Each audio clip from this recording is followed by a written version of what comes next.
5 years ago, I had an idea for an app, a voice chatting app that you could create rooms, join communities, talk to like-minded people, and instead of just texting. I felt texting was too boring. You can't really connect to people. This right here is called Kalamna. However, this project wasn't just something I built today or came up with the idea like, oh, let's do it right now. It's actually something I've been sitting on for quite a while. It started as an idea, then became a project with the team, then the team fell apart, then the project died, then I tried to learn everything myself, okay? From back end, front end, coding, and whatnot. It was disastrous. After years of rebuilding and fixing and rebuilding and fixing and learning and getting humbled by Apple team. The review was insane. I got rejected maybe like 30 times, and every time I have to wait 24 hours, it was really a pain. But then I finally chipped it, and here's the page right here.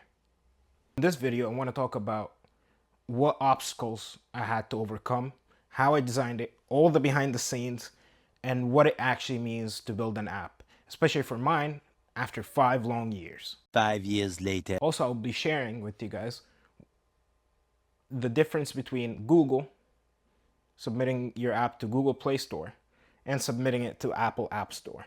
They're completely different ball games, even if it's the same app. And the real question is, was it worth it? Before Kalamna was even a thing, I was watching a YouTuber with the name Ben Awad. Ben has created this massive project back in the day called Dogehouse, which is this right here. I remember just seeing Dogehouse and I was really interested in the idea.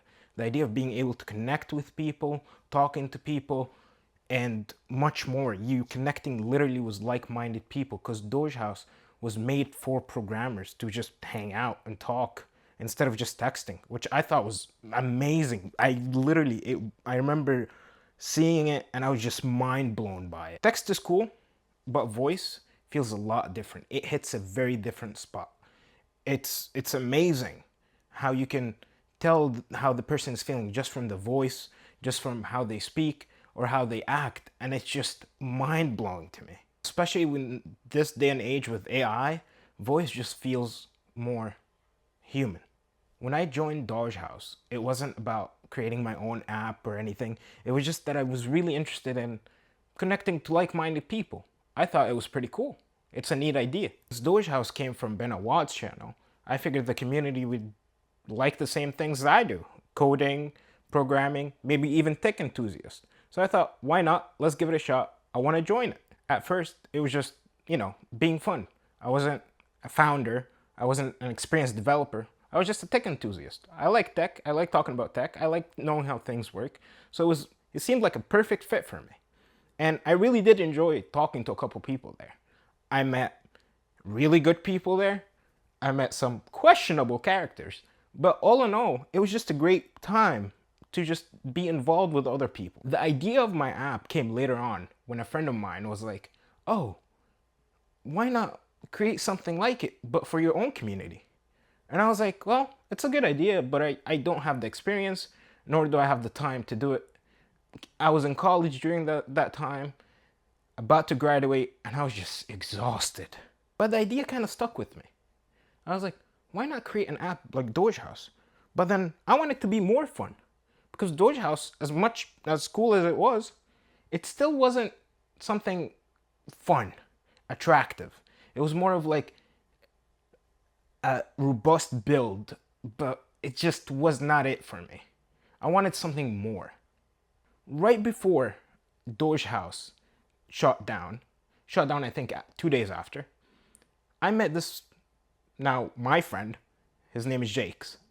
And I was like, oh, getting to know him and whatnot. What do you do? He was like, hi, well, I'm actually a mobile programmer or mobile developer. Why? What do you do? I was like, oh, I develop some websites, but that's about it for fun. I was like, it's funny that you said you're a mobile developer. I actually had an app idea of my own. Would you like to come and partner up on it? He's like, yeah, actually I would. Let me bring in someone who's more diverse in the back end, and let's just have a talk. And we had a huge conversation that day. From that moment, everything just changed. It went from just a mediocre idea to actually something that is actively being worked on. From day one, all three of us started working on it and believing it. So at the time, I started doing Ubering. I was Ubering all night, working on the app all morning, and repeat. I maybe slept 2 hours. We did a Discord server for the development, and I used to be on call 24/7, no matter what I was doing. I always had my headphones in, and if they call my name, I'll go in, clean out anything that needs to be cleared out. Or sometimes I would test on iOS, because at the time I was the only one with iOS, so I tested it, and it was a blast. But it was very exhausting, mentally, physically, and everything. And when you're doing something like this, you don't necessarily know if it's like, is it going to work out? Or am I just wasting my time and energy and money? And it was excruciating for a year. My schedule was drive at night, barely sleep, barely eat. Sometimes I forgot to shower, true story, and just work on the app and repeat and repeat. And that was really, like I said, really exhausting. Looking back at it, I felt like I was insane. But I was obsessed with the idea of having my own app. Obsessed with it. I could breathe it. I could just smell it. I smelled like I could become something bigger than I am. But after a whole year of working on the app, just like I said, Uber, sleep, eat, work on the app, and repeat. All three of us decided to separate. We were no longer compatible to work with each other for personal reasons. And that really broke me. I remember breaking down crying over it. Because it wasn't just the project that died then. It was also my dream. And that killed a part of me. At that point, I had given this project a year of my full time. Mentally, physically, and everything. I had everything just in that project. So I couldn't go back to just being a normal person who had a dream and just forgot it. That's not who I am. After this whole year of working, we literally didn't even have an MVP. We just had a shallow, basic functionalities going on the app. We had published it to Google as a beta test, Google Play Store, and that was it. We didn't really have structure. We didn't have any documentation because we were working 24/7, hoping to get it out as soon as possible. So we missed documentation, we missed deadlines, and it was a complete disaster. And that also added to the difficulty of restarting the project later on. And then for about the next year, I went on about my life, constantly having this voice in the back of my head saying, you should restart this.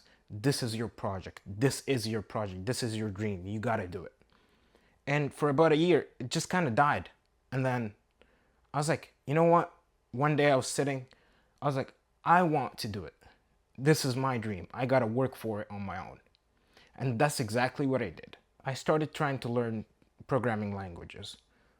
I learned Flutter, I learned JavaScript, TypeScript. Literally anything that I could learn to get the app running. And honestly, sometimes I did want to take shortcuts. There was Chinese programmers that were selling basically a template of the app that I want to build for about $7,000. And yes, I could have bought it, but there was two main issues. First, I didn't have the money, okay? Second, I felt like it was not going to be as authentic as if it was built by me. I wanted it to be a part of me. And that was, I want my users to feel my spirit, not just some knockoff that I bought off the shelf and rebranded it. That's not what I wanted to do. So then I went back to learning. I started learning authentication, database, Firebase, Google Cloud, DigitalOcean, all these things to make my dream come true. Profiles, voice, how does WebRTC works? What is WebRTC? What is any of this means? I was hammered. I didn't know what to do. I had to understand moderation, the importance of moderations, Apple guidelines, Google guidelines, all these guidelines throwing at you, and you're a sole developer. It's exhausting. These are usually the boring parts that nobody really thinks about when they're developing an app. Usually you're like, oh, I'm just going to build an app, post it, deploy it, put it on the App Store, put it in the Google Play Store, and that's it. I forget about it. I wish that was the case. It's really not. You need to understand their guidelines. You need to understand why the guidelines are there. And you need to understand that if you have user-generated content, you need to have so much stuff in place. Blocking, reporting, and other stuff in place in order to protect your app. So it was really insane. It was a lot of work. There was moments where I wanted to break down and just give up. I didn't want to develop anymore. I didn't want to work on it anymore because of the amount of rejections I got. Also, when you get that many rejections, you start doubting yourself. What I'm doing right? And it's strange because I'm not sure. Even now, I'm not sure. I'm happy it got published, but I'm not sure if it's something that will take off or be something big. But I am happy to the fact that even though it took me 5 years through ups and downs, I still did what I did today. And after very, very excruciating 5 years, I finally shipped it. I shipped Kalamna to App Store. I was the happiest person on earth. I felt like I did it. But now I understand. And I have huge respect to all the developers that put up all the work and the massive amount of time into projects, especially small developers or sole developers. It's such a hard process to do. Now, with Google Play Store, it was a lot more lenient. It was a lot more straightforward. It was just like, tell us what your app is about. Show us your manifestation. Here, show me why you want access to the mic and Bluetooth and whatnot. And then, boom. After a couple hours, you get a response saying, okay, your app is now accepted. You're good. With Apple, every time I got rejected over 30 times for things that didn't even make sense, and I had to explain it to them. All up until a point where I was so fed up, I requested a call because I was like, I don't understand why my app is getting rejected. I just don't understand it. And with the person on the other line being so helpful, I explained to him what every aspect of my app was doing and how it was doing and how it was moderated. And only then did I get the green light. And then the app got accepted. I'm not saying Google is easier. I'm not saying Apple is harsh. But I'm saying you guys, if you develop this, or if you want to create a social media app of any sorts, read the guidelines. And it will also be beneficial if you read the guidelines, even if it's not a social app. I hope you guys enjoyed this video. If you did, please leave a like, subscribe. That would mean the world to me. And don't forget to download the app. Oh, also one more thing. Element of surprise!